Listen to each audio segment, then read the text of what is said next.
It's bad. Anime. Hey everybody, I'm John. And I'm Rob. And this is Bad Anime, the show where we decide, Is this anime bad? Now, today's a very special day. I've been looking forward to this day for quite a while right now. It can be fun. Yeah, I think we'll have a lot of fun with this one. Because, Gotcha. Today we're talking about Devilman Crybaby. Right. Yes, a Go Nagai anime, which is, I believe, at this time, it's the second Go Nagai anime that we've been kind of talking about. We did Violence Jack. We did Violence Jack originally. Is there one in between? I don't think so. I don't think there was. I don't think so. But we're going to talk a lot of more Go Nagai in the future. Right? I mean, Oh yeah, he's a gold mine of content. Let's just put it that way. Yeah, the content is a way to put it. But yeah, we both watched Devilman Crybaby. When did you watch Devilman Crybaby first? When we decided we're doing it for the show. Oh, really? So Yeah. you didn't actually watch it before then? No. Weird. I wouldn't expect that because I feel like you're such a Go Nagai guy. You're such a Go Nagai. Well, it's not even to put it lightly. Well, to put it lightly, yes, but really, the big thing for me is I'm a very big Devilman guy. Mm-hmm. A very big Devilman guy. And I tried to watch this a few years ago, relatively soon after it came out. I'm going to say a couple months after it came out. I remember this fairly well. This came out in 2018. Yeah. January 2018. Very recent, yeah. Yeah, I remember because everyone was blowing up about it because all my friends who like anime know I like Devilman. And they're always like, okay, some weird manga from the 70s. I can't relate to this at all. So I'm not going to ask you any more questions about it because it's too old. I don't know what to do. Because people are jaded sometimes. And but then this came out and everyone was coming out to me out of the woodwork like, oh my God, Rob, there's a Devilman thing and it's awesome. And they told me a little bit of what happens. And I'm like, okay, so it's the manga, but recent. And they're like, huh? And I'm like, they watched it. I'm like, okay, did these scenes happen? And they're like, but you said you didn't watch the show. I'm like, I read the manga. But so that Angry manga reader reacts. Oh, exactly. So the little hipster in me was like, I'll watch it whenever. You're like, guys, the story's been around for 40 years. You don't Exactly. like, But then I did try to watch it. I'm gonna say a couple months later. Because, okay. You tried. You attempted. All right. Yes. What was I about to say? But anyway, I tried to watch it where it was 2018. Uh-huh. My brother's dog was very young. I was hanging out with my brother's. I was basically watching my brother's dog. He asked me to hang by his place. I don't know why that was so funny to me. That's I don't fine. know. But my brother's dog was very young at the time. Unrelated. By the way, it's his birthday today. That's why it's on the yeah. mic. Oh, it's his birthday today. Yeah, it's Barney's birthday. Yeah. Barney's birthday. Yeah. Happy birthday, Barney. Happy birthday, That's Barney. I'll see you when I get home. Big woofs for the dog. Yeah, I'm gonna stop by my brother's place. Lots of good treats. Yeah, Barney I was gonna hang out with my brother anyway today, so now I'm very excited. So he's what date is it today? It's November 21st. November 21st. What is that like? What's his horoscope like? Aphrodisiac or something? Sure, pickle. So a pickle. He's a pickle. Oh, that's nice. That's good for him. Anyway, I hear those match with cancers very well. Sweet. I don't know where we're going with this. Great. All right. Yeah. Back to Devilman. Anyway, back to dark and gruesome and weirdly depressing yet uplifting anime. So I tried to watch it. It was 2018, and he must have been only a couple months old because he was born in November of 2017. It must have been like a couple months after it came out, and I realized something because I just was not in the right mind frame to consume Devilman. As I'm sitting there, only a couple minutes passed, and I said to myself, I either have to get really depressed or get back into full weeb mode in order to enjoy this. So I just put it down. Mm-hmm. Then luckily both happened. So I'm like, sweet! I can watch Devilman. You're like, oh man, I'm so depressed. Awesome. Exactly. But then, of course, I just kept forgetting about Crybaby because in that 3 years, that 3 years since then, a lot of shit has come out. A lot of it I wanted to watch, and a lot of it I loved. But then Crybaby was always in the back of my mind. I'm like, I should really give Crybaby the watch. And then I realized it's only 10 episodes. I'm like, fuck it, I'll do it. And we talked about doing it for the podcast. So that's the first time I've actually experienced Crybaby proper. Mm. Was probably, a couple months ago now. Mm. Wow. Yeah, no, you seemed very surprised by that. Yeah, no, I am surprised because I feel like, and you said it very eloquently. You were like, I just wasn't ready to consume it. No. But I really admire that because I feel like, as such a big supporter of Devilman in particular, as such a big fan of the manga, right, and and presumably you would be of the series. Yeah. So I was like, I'm kind of shocked that you kind of delayed watching it for so long until we had to do it for the podcast. Yep. Which is pretty cool. Yeah, so yeah. kind of like entering at the same playing field. Yeah, right? we're definitely coming in the same Saw it plane. around the same time. Got all the same notes. Of course, you know the story before you even watched it. Yeah. But of course, from my lens of things, my side of things, right? I'm coming in young, dumb, full of cum. Like I don't. Yeah, you're coming in completely cold, which I do love. So now you get because you get to have a perspective on the show that I can't have. And it's funny because I remember the two of us when you were possibly in your first weeb phase, possibly even second weeb phase cusp. We talked about we watched Devilman the Birth, the OVA. Together. That was the first weeb phase, probably, because that was years ago. It was a long time ago, right? It was at your old house. It was at your old place. Yes, that shows. In your basement. So it's been at least 5 or 7 years. It's been a good amount of time. I mean, anywhere between 5 and 7 maybe years. even more. Maybe more. And we watched Devilman the Birth together, the OVA, which I don't really remember much of at all, but I did remember a lot of it when I started watching Crybaby. Right. And kind of when the events in Crybaby happened, at least in the first episode. Right. I was like, all right, this tracks. I remember something kind of like this. Right. But, largely, I'm coming at it from completely zero. Largely blind. Yeah, largely blind. I know of Devilman. Yeah, you know of it. I know exactly. I don't know of really the premise or anything like Right, that right. even. But I was just like, yeah, this guy, he becomes like half devil, half man. I don't really know. Yeah. So I was coming in completely blind for the most part. I'm glad, yeah. Which was really exciting. Which is a great way to come at the story, just to see how, again, just to see how it translates into more modern context. Yeah. Because the big thing with this show, it's a modern interpretation of Devilman. Yes. So it is heavily based on the manga and very much so the OVAs. We'll get to that in a second. But it is, they update a lot of it because the original story was written in 1972. Yep. And the OVAs don't really have too much of a distinction from the manga in terms of time frame. Yeah. So I think if those are set in like maybe 10 years later, because they came out 10 years later, that actually 15 years later, math. You even see that on a micro level though. Exactly. With like phones. Exactly. Yeah. And like live streaming. Yeah. Like they have like Twitch. Yes, they have. Yeah, they really updated. They updated Devilman, which that always scares me when they take a property like a classic property and try to update it. That usually scares the shit out of me, and that's another reason why I sat on it for so long. But I have to say, they did update this pretty damn well. They were able to take it and really make the story more modern, which is very interesting because this shows the show in particular. The data that's come out for it suggests that 90% of the audience wasn't Japanese, but they tackle very Japanese-specific social problems, very current Japanese social problems, and to the point where it's almost uncomfortable. And it's stuff that I've seen firsthand in Japan and I've experienced firsthand in Japan. So, like, I can tell you it's authentic. It's just based on what I've seen. And I'm like, wow, it's very modern, but it's so Japanese in its approach to things that I'm so surprised that such a huge global audience really responded to the show. But it is a classic enough story where I feel like it's easy enough to get into. Yeah, I definitely think that was the case. I mean, at least for not even seeing the original version, not reading the manga and stuff. Like I thought, like all the technology that they added, all the things like that they updated for modern day fit really well. Yeah. Actually, I thought all of that played nicely. It worked out well. It worked with a lot of like the Rio's little Rio schemes that he was doing. You went into your alpha 9 voice for that one for a little. Rio. Yeah, you went into your iota voice. Okay, anyway. Yeah. Yeah, but I don't know. I felt like it was a good.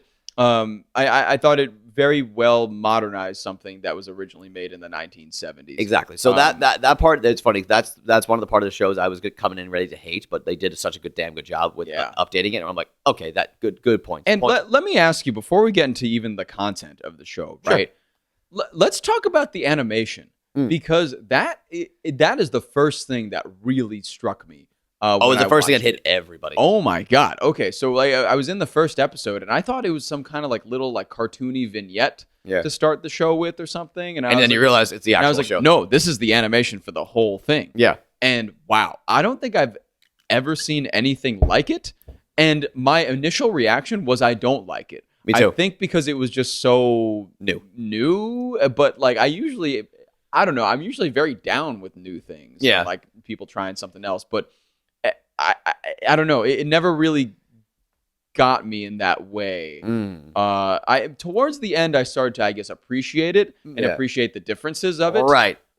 But yeah, at first I kind of just had a reaction of like, I don't really know how I feel about this. Oh, I was the same exact way, almost verbatim. Wow. Honestly, when I first saw the animation, I'm like, ugh. That also might be a small reason why I sat on Crybaby for so long, because I saw the animation. I'm like, that's not Akira. That's not Miki. What are we doing? Yeah. So again, my biases hurt me in this regard, where the animation threw me off so much, especially when it's coming to like, if it was his own original story, I probably wouldn't have minded the animation so much. But since it's this new animation attached to a story that already means so much to me, I'm like, okay, it's getting a little tough for me right now. But I powered through, and by the end, I gotta say, it fit.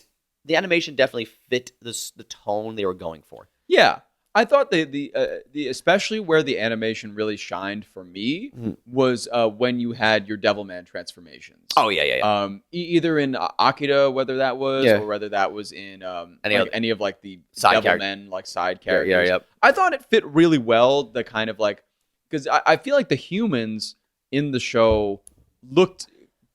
I don't know, looked very sickly almost. They looked gaunt and like they were gray and dying. They looked terrible. They looked like Vince Vaughn in Dodgeball. Yeah, during the second slept for a week or something, dude. Yeah, during the second half of that show, that actually really helped. But in the earlier episodes, it was kind of jarring. It's like, why does everyone have like a deathly condition? It was a little off-putting, and then of course, like, Akira has his Yugi to Yami transformation, which is basically that. I mean, his eyes are like black dots for the first episode until he gets to be like, Devilman. Right. And then he becomes like basically the Yami to Yugi's Yugi. Well, it's funny you mentioned that because Kazuki Takahashi, who wrote Yu-Gi-Oh!, is a big Devilman guy. Amazing. Yeah. As I feel a lot of people are. Yeah. I feel like it's influenced so many mediums. Oh, yeah. And so many other animes. And we're going to get onto this little point because something that Devilman definitely influenced was everyone. If you're drinking at home, you've been waiting for this. I'm going to bring up Evangelion again. Woo! Because Evangelion was a big influence on Anno, on Hideaki Anno, and it very much shows here where Anno was influenced by this, and the staff here was clearly influenced by Anno's work because there's a lot of interesting similarities to Evangelion in a lot of ways. Yeah. But we'll get into those as we go on. As they come up naturally, I'll point them out. It's an influential work. Let's just say that. It's very influential, and for reasons I'll get to, especially the ending. Yeah. And where do you want to start with this? Do you want to start with like, should we talk about the plot of the whole thing and then get into the characters, or where do you want to start? I guess we could start with the story. I mean, let's just start with the general plot here, because actually this ties in to a point I wanted to give the show credit for. The first episode here. It's essentially the same story as the first OVA. Yeah. The first OVA had one big problem. Because in the original manga, when Ryo explains to Akira, hey, there's like, our two of our leads. We have Akira Fudo, young everyman who's taken in by the Makimura household, and it's his friend Miki, who he has the hots for, of course, because, right, young, dumb, full of.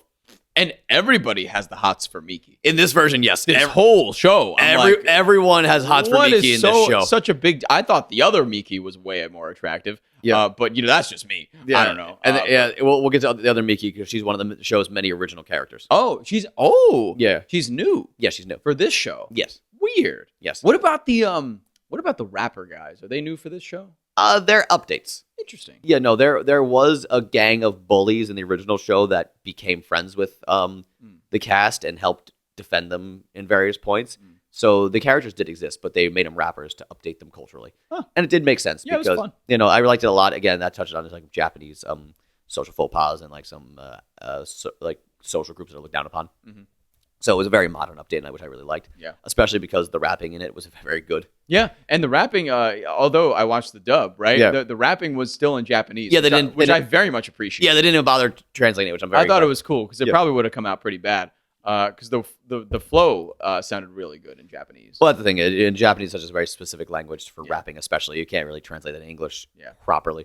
But anyway, so in the first OVA and the first episode of Crybaby, we learn our main characters. We learn the situation they're in, and we meet Ryo, Akira's old friend, who's like, "Dude, gotta tell you something I found out.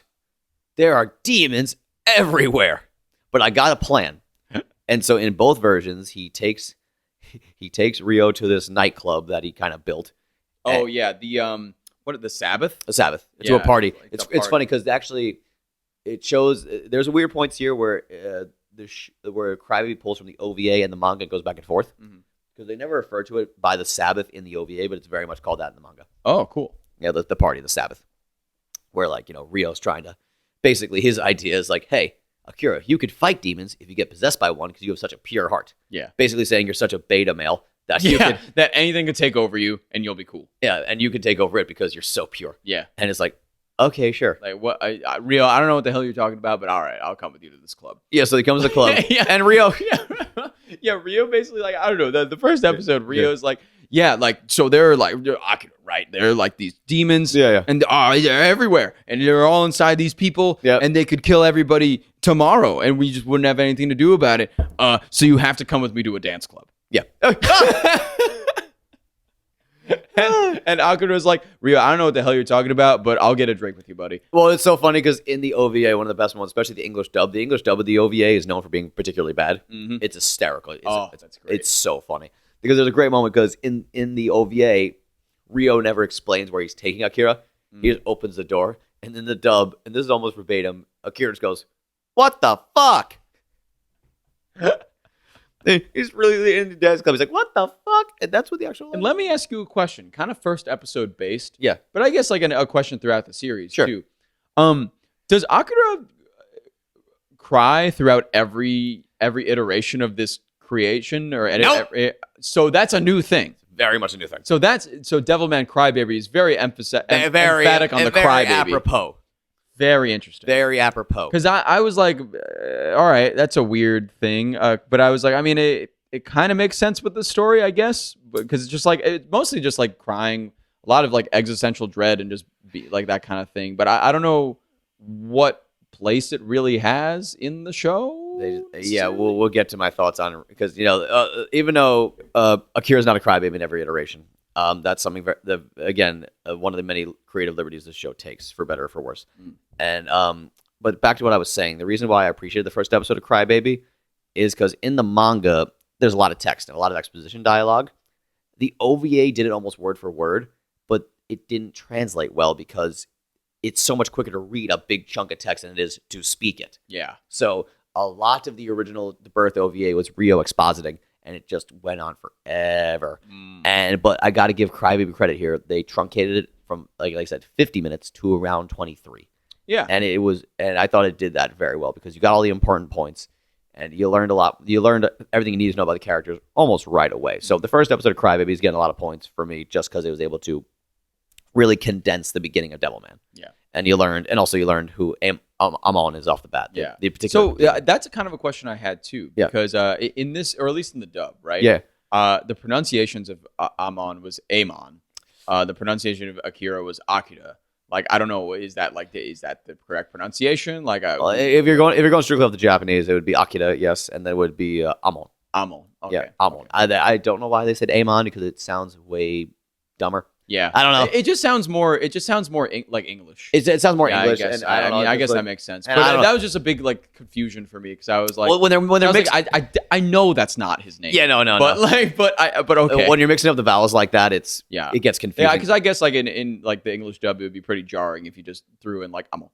or just said Amon. Amon. Yeah, because like it's the same vowel sound as Akira. Yeah. Because they called him Akira very well. Yeah. So Amon's not a very big stretch. Very strange. Yeah, not a big stretch for me. So So the Amon thing definitely did throw me off to hear such a very much American name. Anyway, maybe I should just watch I did watch some of the sub. Mhm. I go back and forth a lot because I want to hear the Japanese and to hear how we will get to this on the episode, but I did watch the sub on one particular episode because Awesome. I was like, this doesn't seem right at all. Yeah, So I yeah, went to the exactly. sub and I was like, is it still weird here? Yeah. And We'll talk about it. Yeah, we'll talk about it. Yeah, so the first episode of Crybaby got a lot of points. And then unfortunately, for me, I have so many mixed opinions about how the series progressed from here. Yeah. I really liked a lot of the original characters. Oh my god, my leg is cramping up so bad. Oh no! Again, no, do you want me to lift it up or something? Hold on. I'll be all right. Leave this in the podcast. Oh, We're God. not cutting this. We're leaving it in. My body's in pain when I'm talking about the parts. Now, the anime gods, the anime gods here are about to hear me criticize Devilman Crybaby, so they're already punishing me. But physical and emotional pain. Physical and emotional torment. Oh my God. But anyway, then as the series go on, the first half, we get a lot lifted almost directly from the OVAs. We get the fight scenes with Akira versus several of the other of the demons. Yeah. And like I said, they're more so from the OVAs than from the original manga because the OVAs changed the order of a couple fights, and this show followed suit. Yeah. So we get a lot of fun stuff. I think it's Genocyber is the name, how it's pronounced, where it's like the liquid monster who like possesses Miki at one point. Yes. So that was cool. And like that photographer guy. Yes, like, the scuzzy photographer. Of again, that's like minors again. That's a new character. Oh, that's a new character. Yeah. Cool. So that's very honestly, it's because it kind of worked. I don't know. It did totally work, and that's again another Japanese problem where you have a lot of skeezy photographers out there trying to get pictures of younger girls in situations and trying to do stuff with younger girls. Problems. Anyway, so it was great to see that. And one thing I did like about the show is we get some interesting developments with Ryo and Akira. Yes. We get more hints at romantic tension very early on. I was going to ask about that because there are a lot of weird hints about romantic tension. Yes. Between Ryo and Akira. Kind of, but like there was a lot to think about in the first half of the show. Right. First of all, like Akira's possessed by Amon. Yeah. Right. And so he's like a devil man now. Yeah. And he's fighting other devil men or other demons as well. Yeah. And Ryo is kind of directing him, being like, all right, you go fight this guy, you go kill this guy. Yeah. And Akira's kind of like, yeah, whatever, Ryo, like whatever you say, brother. And he's like doing it all. And it's just very strange because at the same time, there's kind of a pseudo side storyline of kind of like we also got to make sure nobody knows that demons exist. But like and Ryo's like very weirdly suspicious all the time about like hey, fight this guy, and then Akira's like, why don't we get the military to fight these things that are a threat to humanity? And Ryo's like, yeah, bro, I totally get you, but like not yet.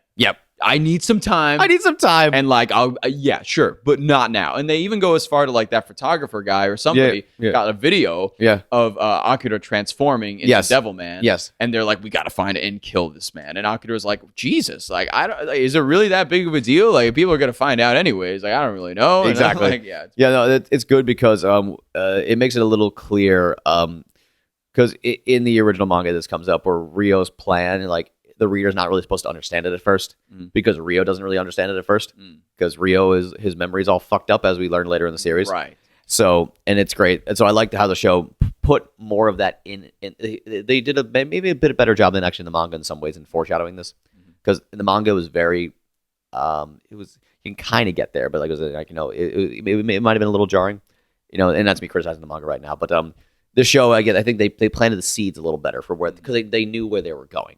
So they planted some seeds early on that I liked. And like I said, the things I'll criticize the show about are very unique to me, and they matter to me. We get an episode, I believe it's either 3 or 4, where they just completely fuck up one of my favorite scenes in the series, and I almost stopped watching the show. Okay. Yeah, What scene was this? This was a scene. It involved Akira's parents, and in particular, it involved his mother and father, which fuck them for doing that. Because they just completely ruined the point of the scene. So, the scene they actually probably shouldn't have included because we mentioned how he's a crybaby, right? Sure. It's very plainly clear and evident he cares about human life because whenever he hears about people dying, he just starts crying like a baby. Yeah, that's right. People are hurt. Oh no, that did not exist in the original manga, and it's cool if they want to take their own direction.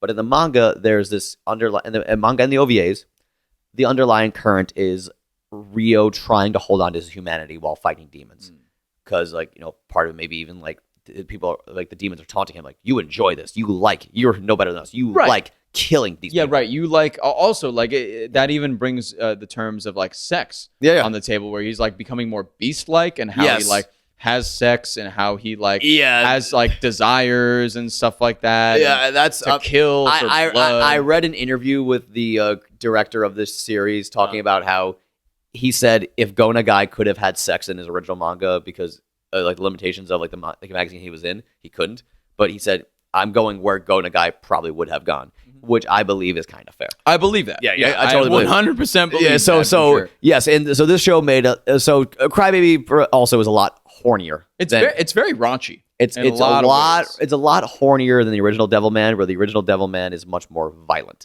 Yeah. This one balances out the violence and sexuality, where Devilman, the original one, leans way more toward the violent, which was okay because there wasn't a penis involved. I don't know. Yeah. But anyway, the scene they fucked up, and I have to get it because it's one of the earlier fights in the show. It was originally a turtle monster, and it's still kind of turtle-esque in this show, but they fuck it up because he doesn't really look like a turtle that much. The whole thing is right. We see Akira's mom. She's coming back to Japan from going wherever the fuck. Right. And then she gets attacked by her husband of all people, and he's a weird demon with a giant shell on his back, and it has all the faces of the people he's eaten. Right. Yes. I remember this. Yes. Okay, several things wrong with this. First off, in the original, well, here's the thing. The OVAs and the manga did it differently.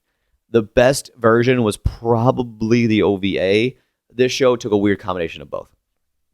So originally, it was actually like kind of like a younger sister of Akira's, where it was like a girl he looked after in his old neighborhood. Like we got a little glimpse of their relationship. Like they were good friends. Like, she very much considered him an older brother. She took a train to go visit him at the Makimura house. And he's like, "What are you doing here, kid?" She's like, "I missed you." I'm like, "God, you're so sweet." They hang out for a little bit. It's like, "You got to go now." So she's on the train, then gets attacked by the demon monster, like the turtle thing. Yeah. And it's her face on the back of his shell. Yeah, that's right. That's right. So, but in the OVA, how they do it actually differently, and I kind of liked it. I loved it a lot because in the OVA, it was his mom. It was his mother on the shell. Wow. And the OVA, in my mind, did the best because the whole message was, how do I put this properly? The whole scene was like the turtles taunting him, saying, "You can't do it. You want to kill your mother. You can kill your mother. Who cares?" No, he's saying he can't do it. I fucked that up entirely.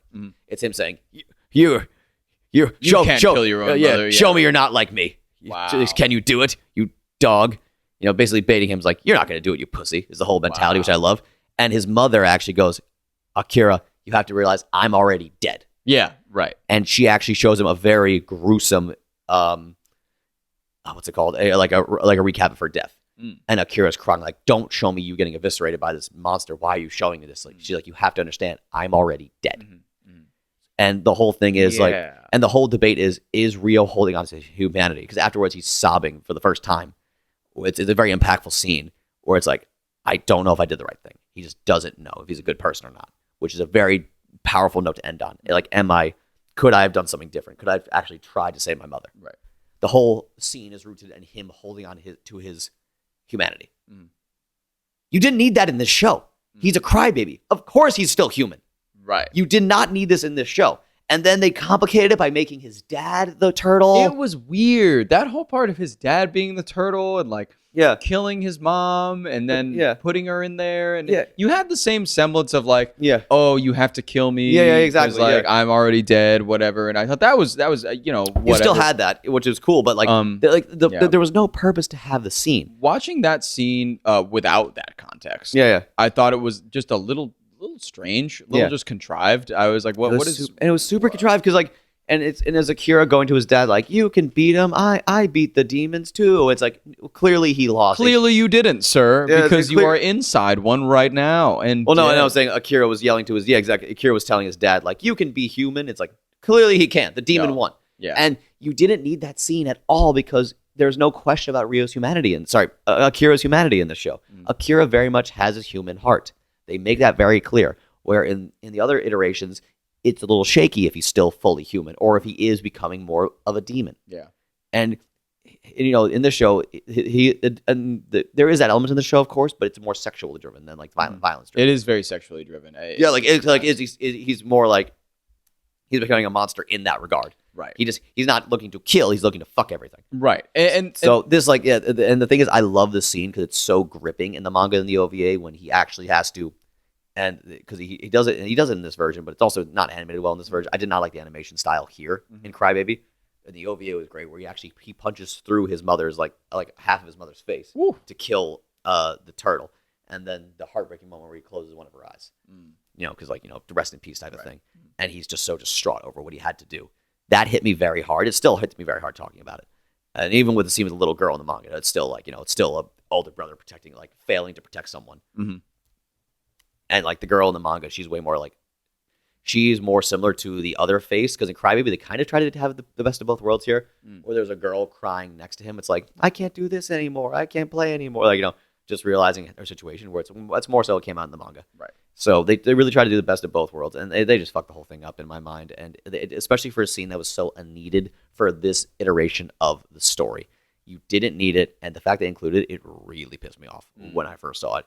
But back to my point, I cannot base this. It's so hard for me to be objective on this show when there's so much that matters so much to me, and my critiques are a lot like this, where they're so nuanced, and a lot of it's going to boil down to, and we'll talk about this more. When this show tries to do something original, it usually works out. When it tries to take a lot of shit from the manga, it feels super unneeded. Yeah. And there's one scene in particular which drove me crazy. We'll talk about we'll talk about Lord Zenon in a minute. Oh my God, fucking Lord Zenon! But before we get there, we have to go to the Makimura family. Yes. Oh, the Makimura family is very important, right? Akira's staying with them. Yes. While his parents are doing something. They're kind of alluded explorers. To, yeah, in the show, they're scientists, explorers. Also, I have to backtrack for 1 second because I forgot to mention this. Yeah. I did not appreciate how they tried to make Akira's mom kind of a Gendo. A very emotionally detached parent. Oh yeah, they did kind of do that to her. Yeah. I fucking hate it when too many anime try to make a parent Gendo. Weird. I was it's either dead parents or emotionally detached parents. Yeah, it's never just oh yeah, it's my mom. Yeah, it's very much so in the manga. In the OVA where they took this scene from. It's very much she's a loving parent, but she was just so busy she didn't have time to see her son, and it clearly hurt her that she couldn't spend time with him. I mean, another semblance of the parental dynamic is kind of a more natural parental dynamic. Yes. Of, Miki's parents and also Miki's brother Taro, who comes up a little later as well in some other ways. But Taro, yeah. But the thing that really struck me at first about the family dynamic was that it was just very nice. Yes. Normal. Yes. But also there was a point where Taro, and I want to, this is more of a technical question, I guess. Sure. But of just historically about the series. But Taro, at one point, the little brother is in his room and he's watching Devilman. Yes. And I was like, what? Is Devilman because they mentioned Devilman in this show outside of Akira. Yes. And I'm like, what? Is it already a story, what is the narrative here? So the narrative here is very interesting because they incorporate a lot of meta elements. Because this is I had a lot of people ask me about this when this came out. But what it is, it's a reference to the fact that when Devilman was originally produced, there was a TV series and a manga being written simultaneously with only notes from Go Nagai about the TV show. So the TV show essentially has nothing to do with the original manga, even though they came out at the same time. So in this universe, the Devilman manga never existed, but the Devilman TV series, the original one, did. Weird. It's very bizarre because there is a couple characters. For example, Rio is not in the TV anime. It's an entirely different story. The story there is Akira dies in the first episode. Devilman takes over his body, falls in love with Miki, and then tries to protect Miki from all the other demons. It's a Monster of the Week fun time. Oh, okay. And the main enemy in that series is Lord Zenon. Yes. So that is it's a very different show. But for whatever reason, they chose to have it be part of the meta, where in this universe, the Devilman TV anime explicitly existed. Wow. Yep. And that's fascinating to me because I just did not expect that as something to come up randomly. I was like, what? Watching Devilman. But I'm like, then there's Devilman, but he's here. Yes. And there's actually a Devilman. Yes. It's just weird. It was just an odd disconnect. I thought it was funny, but it was just an odd disconnect. It was a weird bit of meta narrative that probably it didn't serve the show in any way. It didn't do anything. I feel like it was just for people like you, who have like seen a lot of the Yeah, content, yeah, probably yeah, like, hey, you know about this. Well, no, the thing is, even that stuff always bothers me. Yeah. Because like if it's a reference for the sake of being a reference, that just kind of frustrates If me it's like an wildly. Easter egg and in kind of like a tucked away part, Yes. like if you saw like a Devilman DVD, Yeah, that'd be somewhere, cool. That'd be cool. like, and not like Yeah. this kid just watching Devilman. Yep. That would be cool. Right. That'd be like a nice little Easter egg. But this is very blatant and Yes. just weird. Like, Yeah, it's why very did you odd. need to do that? I think it was just an excuse to produce a cover of the original theme song, which what they did. You know, the Ale wa da da da. Yeah, that's the original theme from the '70s show, which they did a kind of a cool techno-y remix of, techno cover of. That's another thing about this show. The music throughout. Yeah. Was very techno based. It was very like I didn't expect a it. lot of arpeggiators. Yeah, throughout the show. a lot of those, and it was pretty cool. Yeah. It was a very different vibe, but I like it because like it was music that wasn't tied to any one particular time period. It sounded like music that could have been written in the 80s or yesterday. It really does. So yeah. I really enjoyed that, where that captured some of the timeless aspects of the series. Yeah. That was cool. It really worked. I thought the music itself really worked suspense very well. Or kind of tied into the scenes very well. It was good. Just overall, it was just it was nice. It worked really well with the show overall. But right, I mean, as we move to the story a little bit, right, we're also introduced to a bunch of side characters, of course. You got like Miki, who's like the other Miki, who goes by Miko. Yeah. Who, as you mentioned, is a completely new character. She's an original character in this show, and then you have that other guy who's like a track star runner. Yeah. His name is Moyuru.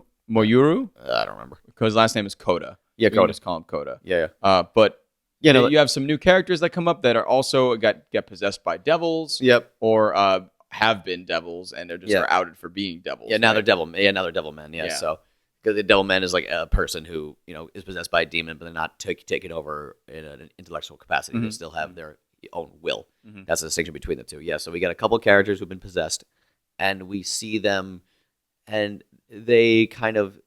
It's interesting because it leads to a lot of the same conclusions that the manga has, and a lot of the same messaging. It's just they have new characters pursuing the actions. It's a little they pull back the focus from Akira a little bit and let other characters really facilitate the plot, which is cool. Which I thought was really nice to see, just like some other characters being able to experience the world at hand. Yep. Because like if you see everything through Akira's eyes, Akira's very teary eyes. Yes. You don't really get the full picture. I feel like. Right. So when you have these other characters in different instances, like Miko or Miki, who's kind of like very, I don't know, like pissed off that the other Miki has taken the name Miki for herself. Yeah, exactly. And everybody calls her Miko and things like that. And she's always kind of an afterthought. Exactly. And then this running guy, Koda or whatever, and how he's been dealing with being a devil for so long and has suppressed his urges for so long. For so freaking long, yeah. It's like kind of, it's interesting how they kind of dive into these other characters to the point where when they do die, because they do, yes, they do. as does fucking everybody in this show, which is a whole nother thing too.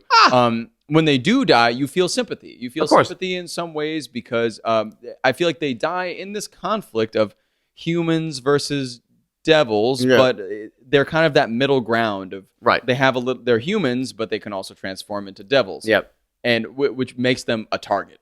For humanity, exactly, kind of flesh out and get out of the picture. And they become essentially the soldiers in the war against the demons, which that's very much right from the manga, and they gave a lot more personality and interest to basically the captain, so to speak, of Devilman's army.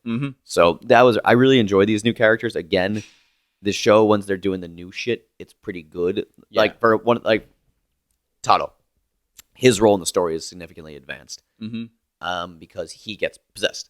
Yeah, and he becomes a devil. He basically just goes straight demon at this point. And his mom takes him, tries to see if they can find something, some way to cure him or hide him. Yeah. And there's the great scene where it's Miki's father goes after them, and then he just sees Taro eating his wife, and it's like, oh, that's my son eating my wife. There's a scene he's dad's sobbing, he's trying to bring himself to shoot his son. He sees the tears in his eyes as his son is eating him. And then the military shows up because at this point everyone knows who the demons are. They're ready to shoot the thing. And Noel, Miki's dad, turns around no, that's my son in there. And they just gun the entire family down. Yeah. They just gun the entire family down. It's pretty brutal. I think there are a lot of points in the show where it kind of talks about not necessarily even the brutality of devils, but the brutality of humanity. That is the big theme in the manga, which is huge because it's like, it's one of those, but I get it being from like a classic like 1970s story, but at this point, I feel like so many things have pulled inspiration from that idea. Exactly. At this point, I'm just like, oh, humans were the real devils all along. Yeah, like, yeah. like, it's very unfortunate because this is, you could say, at least it's original, but like, at least for Japanese fiction, it's a very trailblazer in that regard. Yeah, this is one of the first Japanese stories to really tackle that. 100%. Modern Japanese. And culture. that scene with Taro, I remember texting you during that scene. Yeah. Because I was like, oh no, because I knew what was gonna happen. But like when you just like saw like Noel open the curtain and just see Taro like not even like eating her, like slowly consuming her as like a plant or some shit. Yes. I was like, Taro, no. Yeah. And then you see like you zoom in on Taro's eye as a devil and like one little tear. Yeah. And I'm like, Taro, no. Yeah. You're named after a Japanese sweet potato. Yeah. So and it is cool because the Makimura's death in the manga was very different. Yeah. Okay. Yes, and actually it's funny, one of the characters, we'll get to when we get to the finale, or we can jump into that now if you want. Do you remember the cat from the end of the Devilman where it's like Yeah. I knew that cat. I was texting you about it the whole time. I was like, the Makimura's cat. Yeah. And I was like, there's something about this cat. Yeah. I'm really invested in this cat. It just had like a few cute scenes throughout the show, and I was like, this cat's got something going on. Yes. But I don't know what it is. It's so funny because basically the cat was a stand-in for Taro, because in the original manga, Taro's in the house when the people, the neighborhood invades it, and Taro is the innocent one who gets massacred. Wow. But in this, they replaced him with a cat. Because they wanted that scene of like the young one, the young total innocent getting executed. Yeah. But instead, they had a cat. And but the cat transformed into something. Did it? Which they didn't really explain too well, but it did transform into something. I forgot about that. I think it was a devil itself, but like something happened with this cat. It transformed into. It kind of looked like transformed into something that was either a cross between like a musical note and also like one of the unknown from Pokemon. It just kind of looked weird, and I don't know what the purpose of that entire thing was. But yeah, it died, I guess. And that was all right. He got stabbed by like a grandma, if I remember correctly. But there's like all these other characters as well, because you have like that one side of things where you have the Makimura family, you have that rap crew, whatever. That kind of served to what you said, that extent of, all right, we're protecting the main characters at points and just kind of like being in and out of the main plot. And you have that other guy, Cocoon, who has sex with Miko. And gets just eaten. Yes, I guess. But then you also have that other side of characters from, I feel like, the devil side, right? Yes. With that one, I pull up the name right now. Serene. Who's like the long white hair devil who's like kind of hot and stuff, and she's like, I just want to bone Amon. And the other guy's like, yeah, all right. It's just really. And then you get like the I forget his name. I forgot his name. The big kind of like rhinoceros 2-horn devil thing. Yeah. Like, is it Jinmen? No, Jinmen was a turtle. The turtle. Yes. Jinmen was a turtle. Fuck these people for making that scene so terrible. Yeah, but no, sorry. No. That component was just very interesting because it looked like everybody was trying to get to Akira for different reasons. Exactly. Yes, and it's in this dub they called her Cyrene. Okay, Cyrene. Yeah, in the original Japanese it was Siren. So Cyrene or Siren would also work. But Siren. She was Amon's lover before Amon was possessed by. Before Amon was completely taken over by Akira. So of course she just wants to fuck. Yeah. Then she wants to kill him, and then that's another dynamic here is now. This was in the manga a little bit too, but they reemphasize a little bit here where they're trying to figure out the demons themselves. Like, because I remember Akira was very being thrown off when he learned that demons have the capacity to love. Yeah. Because they're the I forget the name of the creature. I said the one that Siren possesses. It's in the manga. It does the same thing where like she possesses the creature, but it kills him. Yeah, and he's willing to do that because he loves her. Right. Yes. So just that fucks with Akira a lot, and Ryo's like, don't worry about it. Yeah. My one of my weirdest parts of the show was Ryo's like general apathy towards everything. Yes. And then the character progression that he had at the end of the show, which was strange to say the least. And also his servant, whose name is Psycho Jenny. Psycho Jenny. Yes. which is like, all right. From the second I saw her, I was like, there's something weird with that face. Yeah, That it face took me a is couple. weird. It took me a couple of minutes to realize. Oh, wait a minute, that's Psycho Jin. Took me a couple of minutes because she never had that. Like she never had a humanoid form in the manga that I can remember. But I saw her face. I'm like, oh yeah, it's Psycho Jin. Sweet. Weird. Yeah. And Psycho Jin's like there the whole time, just kind of facilitating and like letting all Rio's plans play out. Because Rio's memory gets affected, and then he starts asking himself like, wait, why am I doing these things? What's going on? How do I know this information? He's freaking out, and then he learns something about himself. Mm-hmm. He's actually Satan. Yeah. Which is funny because that's kind of the thing that I like that theme of the show. How although Rio's backstory got no fucking sense to me whatsoever, and he's in South Africa, and he's like worshipped by a tribe, he's reincarnated or something like that. Yeah. I plain don't get it. I plain did not get any of that stuff. Yeah. But maybe that's on me. But the idea that like Rio and Akira are two sides of the same coin throughout the show. And you see like Rio, you kind of see more of like a godlike, heavenly being. Yeah. And Akira, of course, is the devil, possessed by Ammon. Yeah. But then you get to that point and you realize, oh, Rio's actually Satan. Yes. Huh. And he's a hermaphrodite as well. Yes. Huh. Interesting. What happened here? That was kind of a big moment in the manga when because the manga was hinted at like that Rio was just trying to protect Akira. He doesn't really care about the rest of humanity, but no one knows why. Then they did pull the switcheroo. It's like, I'm a hermaphrodite. I love Rio. Yeah, and the whole... But I gotta say, but in the Crybaby, they did project that a little better. There is some homoerotic tension during There is some homoerotic tension. And the fan art for Devilman loves to play with the homoerotic tension. I bet they do. The also other thing that I never really understood was like how Rio and Akira met. Because every time they did a flashback scene to how they met, it was just like Akira was just like on a cliff somewhere, and Rio was like, "Hey," and I was like, "Where is this cliff? Why are they both at this cliff?" Yeah, I think what is this? I think it's something to do with Akira's parents being explorers, and they had him along for something. I guess I don't know. I filled in the blanks myself. But does Rio not have parents? I feel like he doesn't have parents. No, he doesn't have parents. No, he's Satan. He's Satan. Yeah. Psycho Jin was looking after him, and he did have parents. He thinks he did because Rio's father is the one. His father was the one who rediscovered the demons. So Rio believes it was his parents, but they weren't actually. Like he got programmed with all these memories. That's weird. Yeah, they wanted to keep Satan at bay until it was time. Right. And they also partially want to keep him in hiding from God. Oh. At least that was more... I don't know if that was actually properly explained in Crybaby, but it was more touched on in the manga. Yeah, it wasn't really explained that much. I think they had a whole episode near the end where they were like, all right, here's cards on the table. Yeah. Like, this is why Rio's been like a weird little shit this whole season. I don't know what he's been doing, but he's been like live streaming and being like, all right, everybody, the demons are real and they're going to kill you. Yeah. And everyone was like, oh, no, wow, we believe him immediately. Yeah. And I just don't... there was a lot of it towards the end that just kind of was weird and plot-wise was just strange to me in terms of how everything got to the way it did. Yes. Notably, and this is the scene that I talked to you about before, where I had to rewatch it as a sub because I was like, this just doesn't sit right with me for some reason. Yeah.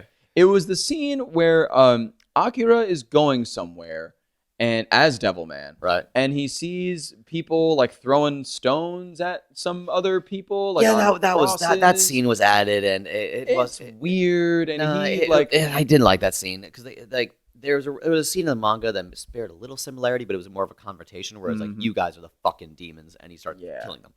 So so they made him a little too Jesus-y. And he was very Jesus-y. And that's the thing. They wanted to make him more sympathetic because he's a crybaby. See how much he cares about people, but that's not exactly who Akira is. He cares about himself, his friends, and Miki. It wasn't necessarily that I thought that scene was so out of context or that scene was so like this is weird that it's in here. Just like how just how it was produced. Right. Like how the scene happened and like he lands in front of these humans that are getting like egged or something because all these people are like, these people are probably devils. Let's throw rocks at them. Makes no sense. Yeah. And then Akira comes in as Devilman, and everybody's like, and then he's like, don't throw rocks at my friend, at these people. People are good. We have throw to them at me. Yeah, and then they all start throwing them at Akira. And this scene felt like it was at least 25 minutes of him just like standing there crying as Devilman and people just throwing rocks at him and him being like shouting and just being like, you can't keep doing this to humanity. You have to stop doing this. You have to love each other. Yeah. And I was like, what is this scene? It went on for so long. It made no sense. And eventually a little boy's like, he's putting himself in danger to protect other humans. Right. And then he runs up to him and then everybody's like, yeah, I guess he's cool. It made no sense. It didn't. I didn't get it, and also the scene, how it played out, was just badly produced. Generally, I just thought it was just a really dumb scene. So I watched it subbed because I was like, "There's no way they could have like framed this and had it had it drag out for this long." And they did in the sub. It just it made a little more sense in the sub. Just there was more explanation involved, right? But it was still just weirdly long. I did not enjoy that scene. It was an original scene. I get exactly what they were going for, but it was a little too heavy-handed. Yeah. And because that's going to be one of my main criticisms of the show.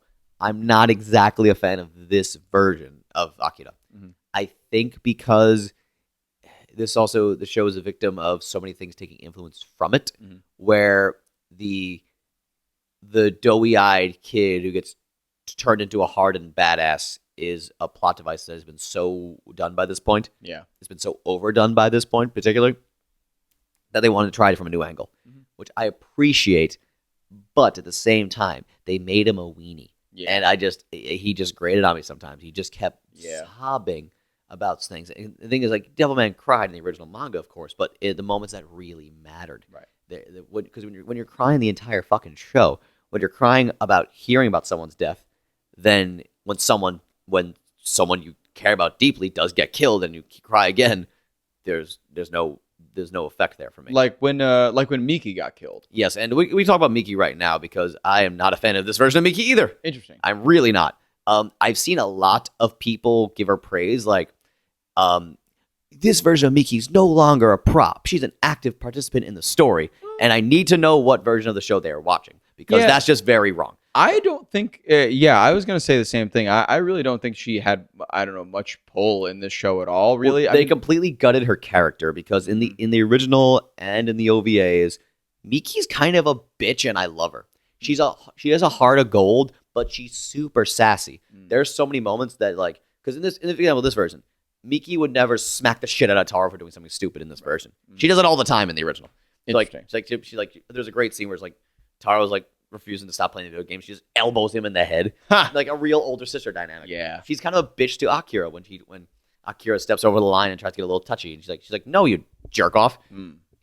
But she clearly cares very deeply for people. She's a heart of gold, but she's sassy and spunky and a lot of fun. And they make her she's a lot less angelic in the manga. And at one point, it's very clear she has the hots for Akira. She's not in love with him, but she's turned on by his new, like, persona. Badass persona. She's like, yeah. While Akira's very much doughy-eyed in love with her, she's like, I want to ride that. Yeah. And that adds dimension to the character. Here, they stripped all of her of that.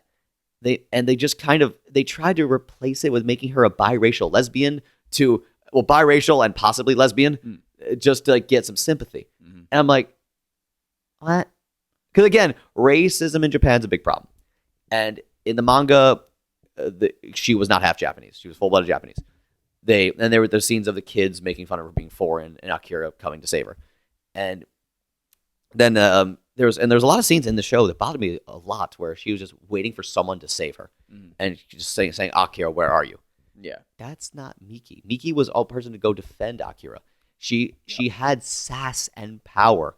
And people liked her in this version. I'm just like, she does nothing. She runs fast. And and they changed things up here. I like the way she didn't explicitly have the hots for Akira, and there was a whole scene with Miko at the end. It was like, I love you too. I'm like, so bi or lesbian out of nowhere? Weird. Yeah, I don't know. I would like more explanation on that because they just kind of let that sit there. Yeah, it was not expanded upon at all. Yeah.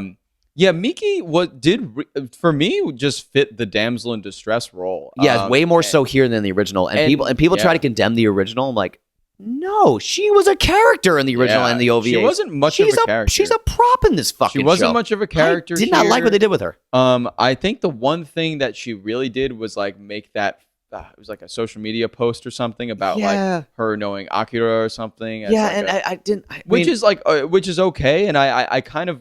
She was just. I kind of liked it a little bit. I like the idea. I feel like there was kind of some back and forth there in like they showed like comments of it and stuff. And it was very like kind of like it is today, you know, like a lot of people being very entrenched in their own ideas and not like really accepting any that others' was cool. opinions. That was cool. And so I thought that was pretty interesting. That was interesting. But the thing is with Miki, like she was just they made her way too angelic and almost ethereal. Yeah. Or she was just too delicate for this. Well, I mean, world. she was just good in everything. Exactly. And everybody loved her.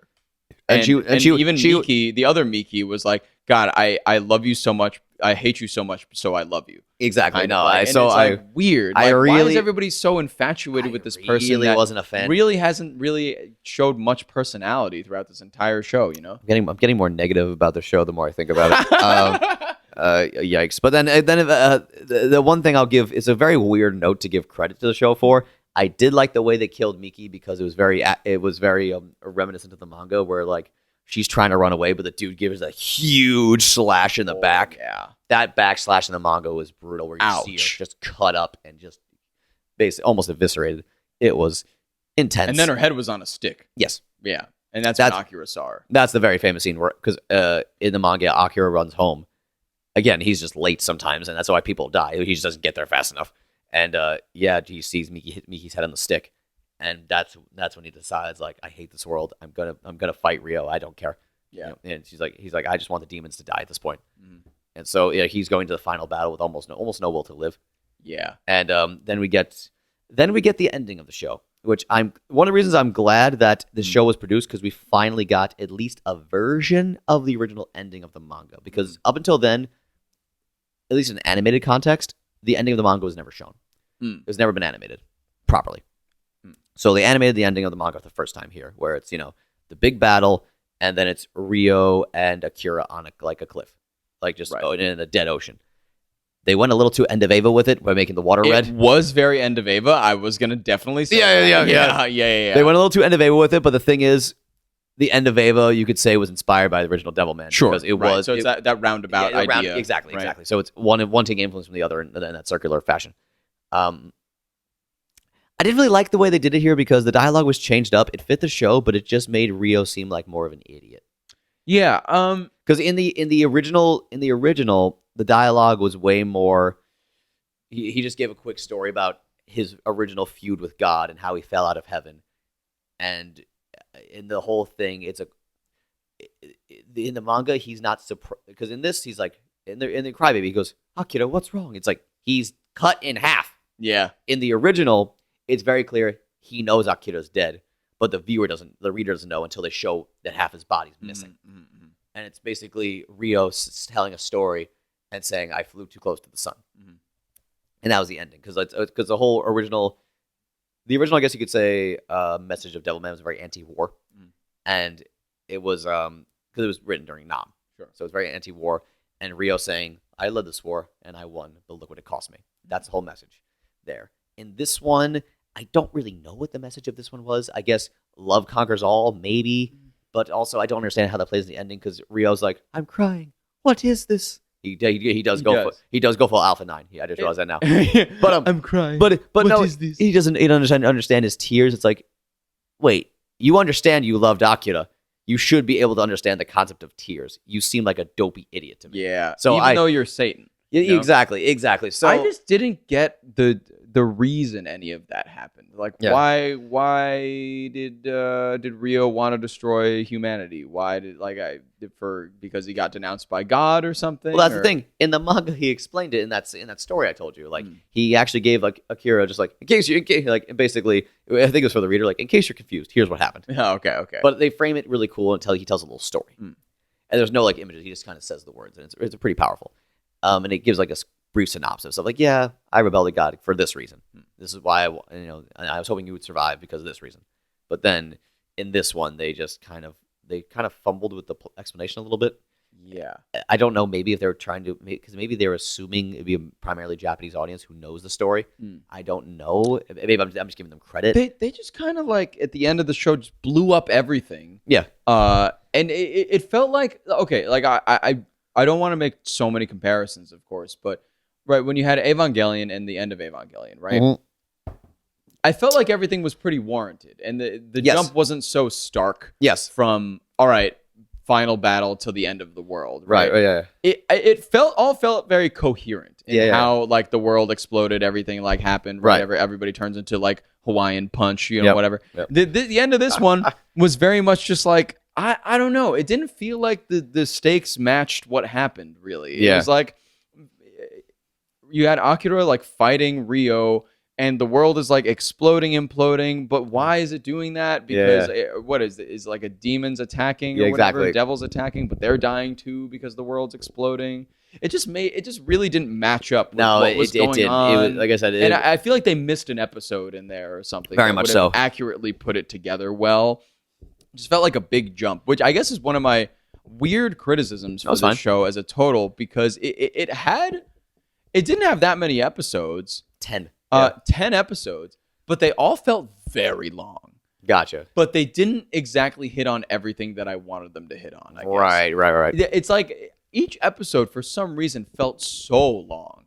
Especially the later ones, I was like, man, this is like, it wasn't tough to get through, but I was like, it feels longer than it is. Right. At times. And it feels like... Some episodes felt very quick, but some episodes did drag on.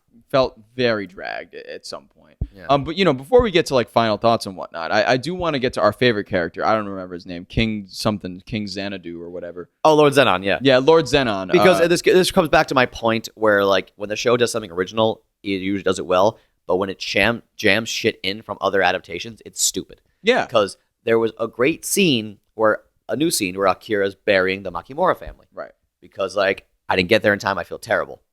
Right when we could have had a great moment of introspection and reflection for Akira, fucking the villain from the TV show and the sub-boss of the manga goes, I'm Lord Zenon, look at me! And that's it! It was literally like, he came down. That's fucking it! He came down, he like smacked him, and Akira was like, who are you? And he's like, I'm Lord Zenon. And that was the entire scene. And then Psycho Gen shows up and says, don't kill him yet. And he's like, but why? And then we never see Zenon again. That's the first and last time we ever see Zenon. It was fucking stupid. First and last time. Again, you didn't need to include Zenon. This show just crammed in shit from the manga and the OVAs and whatever the fuck and the original television series for no reason. Yeah. A lot of references here. But the story is quintessentially Devilman at the heart of it. Mm-hmm. And we had a lot of good in the show. So if you don't mind, I think it's time to get to the final thoughts. Yeah, let's do it. All right. For me, even though I'm souring a little more on the show, I'm speaking about it, I'm going to give it narrowly the pass and say it's not bad. Mm-hmm. Because there is a lot of good here. There is like a lot of things in here I like. And from a production standpoint, the music and all that, it's cool. And it's nice to see like some of the Devilman package. I just wish it was a little better than it was. Mm-hmm. But a lot of people loved it. Like really adored it when it first came out. It won Anime of the Year. Wow. Yeah, really? It was very popular when it came out. Because this story is so different from everything else that usually comes out. Because it's an older tale. So enough of it's there where it's good, where I'm going to give it the pass and say it's not bad. Mm-hmm. Mm-hmm. As a first-time viewer of this anime, as a first-time viewer of really anything in the Devilman franchise that I can remember, right? The story to me was pretty compelling, but it wasn't as fleshed out as I wanted it to be. Right. There were a lot of things that I wish I kind of knew more about, and that would probably be answered if I read the manga or something like that. Right. Or took the initiative to do that. But I mean, overall, I can't call it bad. It's not bad. I guess I mainly just don't understand why it's so highly regarded. The production is great. The music is amazing. I think the animation grew on me over time, and it is very different. Yeah. But as you mentioned, because the story also hasn't been done in a while. I think how stark it is with a lot of stuff that came out at the time, and still to this day, the stuff that comes out, I think that's why people got so excited about it. Like, wow, this is so cool. And different. But at the core of it, there's a lot of stuff that, it's very beautifully done. Like, I think the studio did an incredible job. Yes. Like, it's very well done. Yes. I just think that there are a lot of things that didn't exactly click for me. Oh, yeah, totally. And a lot of things that what I watched, I guess, like, would I rewatch it? No, I have no desire to go back to the show. You don't need to. At all. No. No desire. I thought I got what I got from it, and that was about it. 10 episodes, it felt like 20. Yeah. It felt like a lot for me. I don't know, to get through it.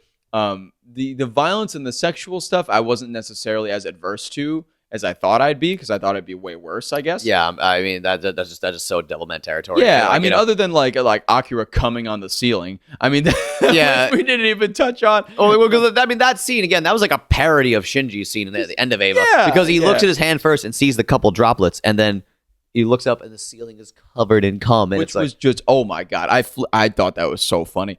I mean, it was really funny, but the comedy was like, they had comedy in here, but it was like weird. They did. I really actually liked when the show got lighthearted at times. I did too. It was It's juxtaposed with like the stark heaviness. yeah, exactly. quite well. It was weird because I felt like I felt like it wasn't like it felt like, I don't know, it was a little herky jerky. But then again, that is kind of Devilman itself. The comedy, a lot of the early Go Nagai stuff, it feels very serious, funny.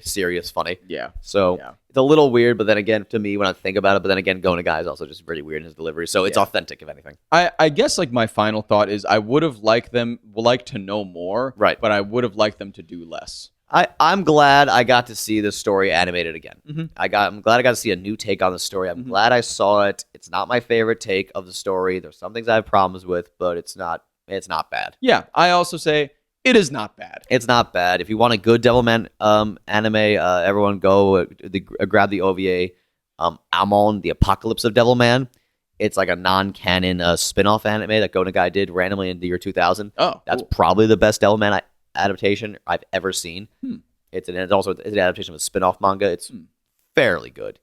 They show Miki's death in there, and the death of and like something close to the original death of Taro, and it's actually very scary. Wow. So if I'm going to recommend anything Devilman, it's I'm on the Apocalypse of Devilman, or read the manga if you care. Cool. Hell yeah. Yeah, and I feel like that is like just like the main idea is like if you really dug the source material, read the source material. Exactly. I feel like if you really like the story, go read it. Yeah, go read it. Go experience it for yourself, because I feel like you get a lot more things fleshed out Exactly. in that realm instead of this kind of like 10 episode tastemaker Yeah. of a show. Yeah, but, there's two OVAs before that are canon, so you can check those out as well. Have fun with it. And again, we agree. It's not bad. Not bad. There's a lot of things that were weird and a lot of things that we were like, I don't know about this, I don't know about that. But in general, beautiful. It's a beautiful show, well produced. Yeah, very nice. it looks and sounds great. It's just some of the story. I'm like, all right, Sailor, let's move on now. Yeah. Yeah. Exactly. And move on we shall. But that was our talk about Devilman Crybaby. If you got any opinions, you know to send those over. If you got any complaints, you know to send those over. If you got any beers, you know to send those over. Yep. Thanks for watching, everybody. Thanks for listening. Yep. Yep. It's bad. Wow, oh my god, what a rousing podcast of anime conversation. Am I right, my compares? Am I right, my weebdom? Anywho, yeah, you can send us a message if you want. Did you like this podcast? Did you hate this podcast? Do you want to kill me? Do you want to drench me in Calaxosaur blood and watch me drink it? That's fine. Just send us an email at badanimepod@gmail.com or DM us on our Instagram at badanimepod, all one word. You can also find us on YouTube as Bad Anime, and you could leave a comment on whatever video you want to leave a comment on. We'll read them all anyways. We don't care. I love you. Kiss, kiss. In your ear. Podcast Network.